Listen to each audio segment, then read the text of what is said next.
మిత్రులారా, నిన్న అశోక్ నగర్లో సురేఖ అనేటటువంటి చెల్లె కామారెడ్డి జిల్లా గాంధారి మండలం సోమారం తండకు చెందినటువంటి చెల్లె చనిపోయింది. అమ్మాయి ఎన్నో కళలు కానీ అశోక్ నగర్కి వచ్చింది. అశోక్ నగర్లో గ్రూప్స్ రాయడానికి వచ్చింది. గ్రూప్ 1నో, గ్రూప్ 2నో, గ్రూప్ 3నో ఏదో ఒకటి చదువుకొని ఒక లంబాడి బిడ్డ తను పడ్డటువంటి కష్టాలు, తన కళ్ళము కూడా తన తల్లిదండ్రులు పడ్డటువంటి కష్టాల నుండి తన జీవితం బాగుపడాలని, తన తల్లిదండ్రుల జీవితం బాగుపడాలని వచ్చినటువంటి చెల్లె చనిపోవడం జరిగింది. నిన్న సాయంత్రము బలన్మరణం చెందిందంట. ఉరివేసుకొని చనిపోయింది. ఈ విషయం నిన్న నుండి తెలియలేదు. పొద్దున్నే తెలియగానే మేము వచ్చినాం.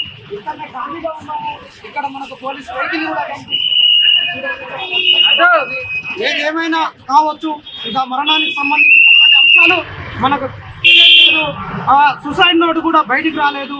ఎవరైనా చనిపోయిన సూసైడ్ నోట్ ఉంటుంది. ఎందుకంటే మన తెలంగాణ ఉద్యమం నుంచి మొన్న చెల్లె ప్రవళిక మరణాన్ని వరకు చూసినాము. ఎప్పుడైనా సూసైడ్ నోట్లు ఉంటాయి. మరి సూసైడ్ నోట్ బయటికి రాలేదు. మరి కారణాలు ఏమున్నాయో ఇంకా తెలియాలి. పోలీసులు తెలియజేయాల్సిన అవసరం ఉన్నది. మరి కానీ ఏ నిరుద్యోగులు కూడా, ఏ అన్నదమ్ములు, అక్క చెల్లెలు ఎవరు కూడా మీరు ఇలాంటి బలన్మరణాలకు పాల్పడొద్దని నిరుద్యోగులు తరఫున 2 చేతులు అయితే దండం పెడుతున్నాం. విషయం అనేది పారదర్శకంగా తెలియాలి. పోలీసుల పహారలో ఇప్పుడు ఆ చెల్లె యొక్క మృతదేహం ఉన్నది. పోస్ట్ మార్టం కొరకు ఉన్నారు. మరి విషయాలు ఏదైనా తొందరగా తెలియాలి. నిరుద్యోగులు అధైర్యపడద్దు, చనిపోవద్దు. ప్రభుత్వం గుర్తుపెట్టుకో, ఇప్పటికైనా ఎస్సీ వర్గీకరణ వల్ల నోటిఫికేషన్ ఆపొద్దు. నిరుద్యోగులకు ఇస్తున్నటువంటి ఉద్యోగాలు ఇవ్వాలి. జాబ్ క్యాలెండర్ ఆపొద్దు. ఈ విధంగా మరణాలు జరగొద్దు. ఏదున్నా కానీ కొందరు ఇవ్వాలి.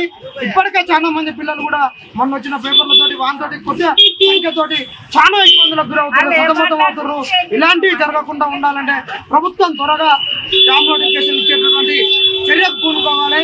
ఈ మరణం వెనక ఏమున్నా తెలియాలి. ఇది విషయం.